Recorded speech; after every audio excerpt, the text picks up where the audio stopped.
Hello guys, nagsabaw ako ng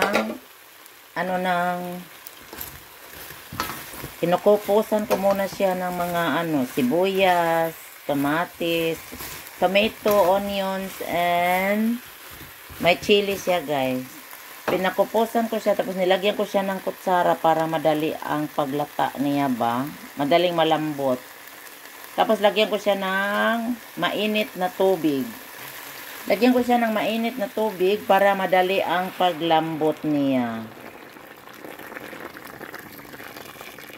Yan. Karne nga yan guys. Karning baboy.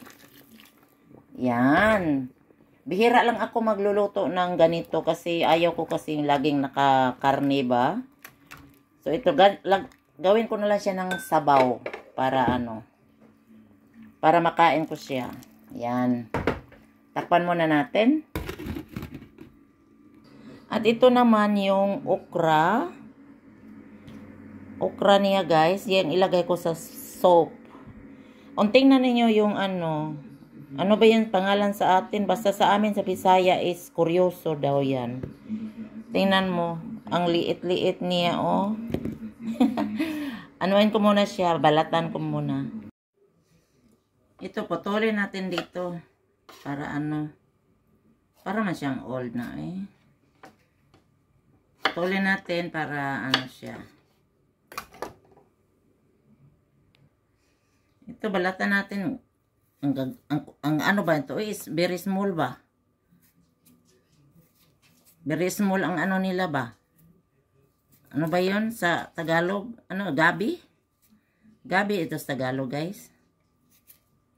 Tingnan nyo, ang small naman, oy. Yan, ilagay na natin yung gabi at saka okra. Yan. Tapos, haluin natin. Haluin natin to. Yan. Tapos, lagyan natin ng asin. Gusto ko maalat-alat konti. Asin. Yan. Ilagay ko yung sinigang sa gabi guys. Para maasim siya. Yan. Ito lang yung gulay ko kasi hindi ako nakabili eh. Tapos gabi na. Ito na lang ang anuhin ko. Pero masarap siguro ito. Palambutin ko muna siya.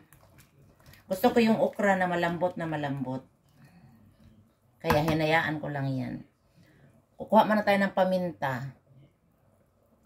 Lagyan natin ng paminta para masarap. Ito yung sinigang sa gabi. Ang ko guys. Walang repolyo. Yan.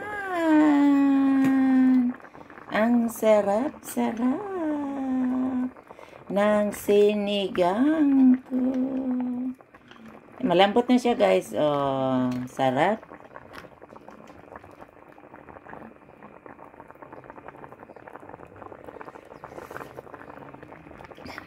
Na. May mga laman-laman man siya nga mga Tingnan ninyo oh. Sarap siya. Okay guys, kakain muna ako. Bye-bye. Thank you for watching.